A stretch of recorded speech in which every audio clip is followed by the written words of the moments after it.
Love की घंटी 1। You can't decide when it rings a. यह उपन्यास श्री दीपक सत्य द्वारा लिखा गया है। अध्याय 69। The date. बस में बैठे राजू को यकीन ही नहीं आ रहा था कि बबीता उसके साथ वाली सीट पर बैठी है। बबीता का मन उसका हाथ पकड़ने का था, मगर उसे पाक आने तक कैसे तैसे वेट करना ही था। पाक आया और राजू बाहर ही रुक गया। बबीता हैरान हुई। उसे नहीं पता था कि राजू सच में सिक्योरिटी गार्ड बनकर आया था। बबीता ने उसे कहा था कि उसे पाक जाना है। इससे राजू ने यह आशय निकाला कि बबीता का बॉयफ्रेंड प्रशांत पहले से ही पाक में बैठा होगा। क्या हुआ? बबीता ने पूछा। मैं यही रहूंगा, आप आराम से जाओ। बबीता की आंखों में आई हैरानी को न समझते हुए राजू ने उत्तर दिया। वो लम्हा बबीता के जीवन का सबसे भारी लम्हा था। उसे समझ में नहीं आ रहा था कि वो राजू को कैसे बताए कि उसने राजू से मिलने के लिए ही उसे बहाने से बुलाया था। क्या हुआ? आपके वो लेट हैं क्या? राजू ने पूछा। हाँ, शायद वे लेट हैं। क्या तब तक आप मेरे साथ अंदर बैठ जाओगे? मुझे टेंशन। हाँ जरूर, आइए। बबीता की आधी बात को सुनकर सजग सिक्योरिटी गार्ड की तरह राजू बोला और उसने तुरंत बबीता मैडम को आगे चलने का इशारा किया। बबीता चल पड़ी और राजू द बॉडीगार्ड उसके पीछे पीछे चल पड़ा। चलते हुए बबीता अपनी शराफत को कोस रही थी कि उसके मुंह से छोटी सी बात क्यों नहीं निकल रही थी, जबकि वो लम्हा राजू के जीवन का सबसे महान लम्हा था। वो गर्व से भरा हुआ था। उसे लग रहा था कि उसके माथे से ईव टीजर और पोटेंशियल रेपिस्ट का धब्बा हट चुका था। बबीता को वहीं बेंच दिखाई दे गया जहां पिछली बार दोनों बैठे थे। उसे वहीं बैठने था, मगर उसकी शराफत उसे अलाउ नहीं कर रही थी। इसलिए वो सांप की चाल चलते हुए पूरे पार्क में घूमकर वहां इस अंदाज में बैठी जैसे एक पथिक थकर बैठ जाता है। हेड सिक्योरिटी गार्ड की फीलिंग लेता हुआ राजू उसके पास खड़ा हो गया। प्लीज बैठ जाओ, ऐसे अजीब लगता है। ये कहने में बबीता को पूरे 5 मिनट लग गए। राजू ने उसकी बात ऑर्डर की तरह मानी और बाउंसर्स वाले अंदाज में बबीता से उचित दूरी पर बैठ गया। पिछली बार राजू जैसे घबरा रहा था, ठीक वैसे ही आज बबीता घबरा रही थी। उसके पूरे बदन में कंपकपी छूट रही थी। उसे समझ में नहीं आ रहा था कि वो राजू से क्या कहे। आखिरकार 10 मिनट की खामोशी को राजू ने तोड़ा। उन्हें ज्यादा टाइम लग गया। राजू बोला तो बबीता ने चेहरे पर प्रश्नवाचक चिन्ह बनाकर उसे देखा। आपके बॉय फ्रेंड को? राजू हिचकिचाते हुए बोला। राजू की बात सुनकर बबीता को अपना झूठ याद आया। हाँ, उनको वक्त लग गया। वैसे उनका नाम प्रशांत है। अच्छा नाम है। बबीता की बात को पूरा होने से पहले राजू बोल पड़ा। वे बहुत अच्छे बिल्कुल होंगे। आखिर उनकी किस्मत में आप, मेरा मतलब वे लगते ही अच्छे हैं। मेरे जैसे मामूली वेटर से भी आप कहकर बात करते हैं। दोबारा बबीता को टोकते हुए राजू बोला। मेरी दीदी उन्हें बहुत बिल्कुल पसंद करती होंगी। वे हैंडसम हैं, पढ़े लिखे हैं, बात करने की तहजीब है। आपकी दीदी क्या, आपके तो माता पिता भी उन्हें पसंद करते होंगे। Good, very good. प्रशांत से चिढ़ते हुए मगर जेंटलमैन की एक्टिंग करते हुए राजू फिर बबीता को टोकते हुए बोला। अब की बार बबीता सह न पाई। प्लीज मुझे मेरी बात पूरी करने दो, बबीता ने डांटते हुए कहा तो घबराकर राजू उठ खड़ा हुआ।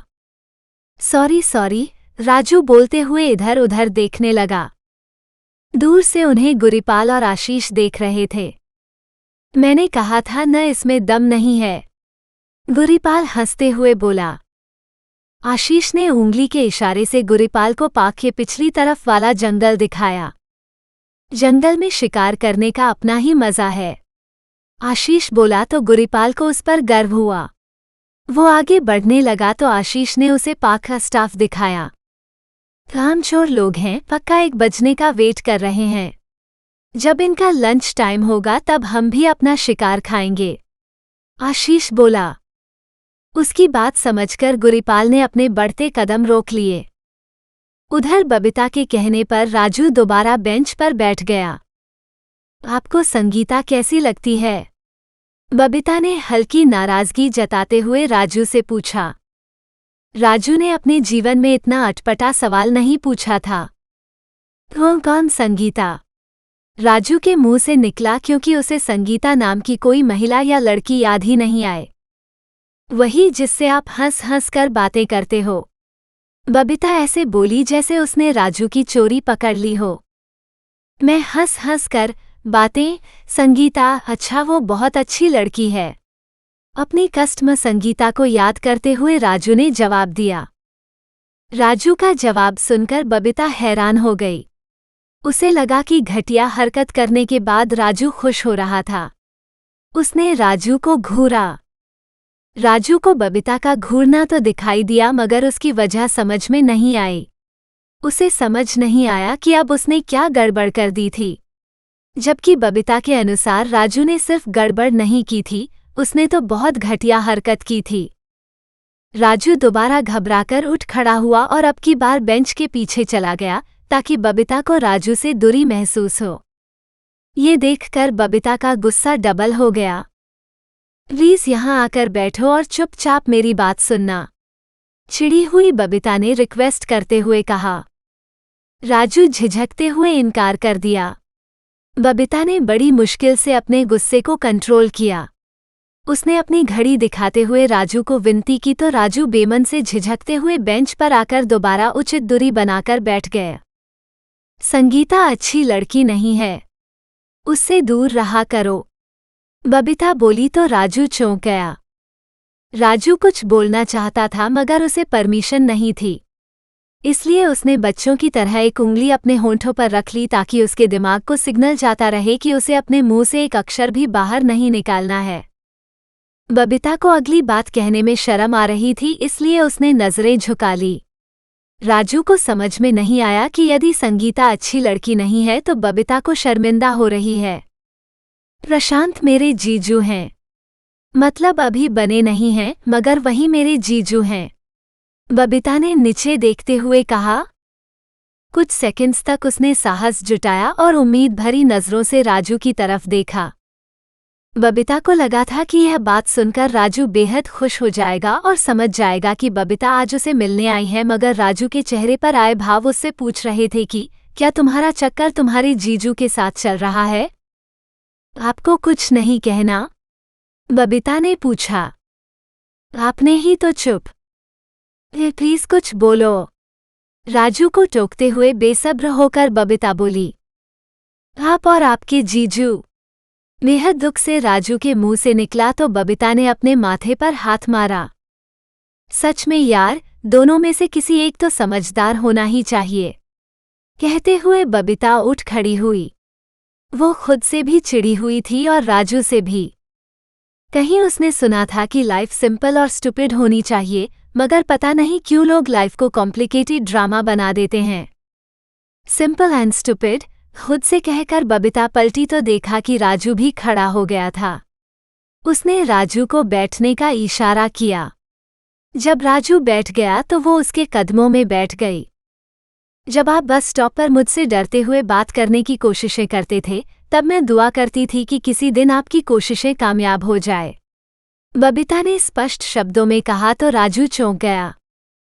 राजू का दिल जोर जोर से धड़कने लगा। मुझे नहीं पता था कि मुझे आपसे प्यार हो जाएगा। अब हो गया है तो मैं आपको स्पष्ट बता रही हूं कि अब से आप मेरे सिर्फ मेरे हो। शरीफ, बबीता ने पूरी गंभीरता से स्पष्ट शब्दों में अपनी बात कही तो हैरान राजू की आंखें बड़ी बड़ी हो गई। बबीता उठकर उसके चेहरे के पास गई। दोनों की आंखें बंद हो गई और होंठ मिल गए। एक तो वासना रहित किस, ऊपर से दो तरफा सहयोग वाली किस। दोनों ने महसूस किया परमानंद क्या होता है। परमानंद का सबूत देते हुए दोनों की आंखों से खुशी के आंसू निकल आए। एक दूसरे के आंसू महसूस करते हुए दोनों ने घबराकर आंखें खोली और अलग हो गए। राजू दोबारा घबराकर खड़ा हो गया। झिझकते हुए और घबराते हुए दोनों ने एक दूसरे को देखा तो पाया कि दोनों की आंखों में खुशी के आंसू हैं। दोनों को हंसी आ गई। राजू को लव की घंटी गाना फिर से याद आ गया क्योंकि उस समय उसके कानों में प्रेम की घंटी के मधुर स्वर गूंज रहे थे। झिझकते हुए राजू ने शाहरुख खान की तरह अपनी दोनों बाहें हवा में उठा ली। अगले ही सेकंड बबीता उसके गले लग गई। दोनों फिर रोने लगे। क्या अब से मैं आपका हूँ? रोते हुए राजू ने बबीता की बात दोहराते हुए पूछा। अब से तुम सिर्फ मेरे हो, बबीता ने औपचारिकताओं को हवा में उड़ाते हुए कहा। तो क्या ये किस प्यार वाले अग्रीमेंट पर स्टैंप थी? राजू द हीरो ने अपनी ओरिजिनल कॉमेडी करते हुए कहा। बबीता को उसकी बात सुनकर हंसी आ गई। राजू भी हंस दिया। दोनों रोते हुए हंसने लगे। अलग होकर दोनों ने एक दूसरे के आंसू साफ किए। आप बहुत बहुत सुंदर हो, राजू ने वो बात कही जो वो कब से कहना चाहता था। इमेजिनेशन में राजू ने हजारों बार अपनी प्रेमिकाओं को आई लव यू कहा था, मगर आज जब उसे वास्तविकता में कहने का मौका मिला तो उसे ये कहना याद ही नहीं रहा। अकेले अकेले बेटे शायद तू भूल गया कि मैंने क्या कहा था, कद्दू कटेगा तो सब में बटेगा।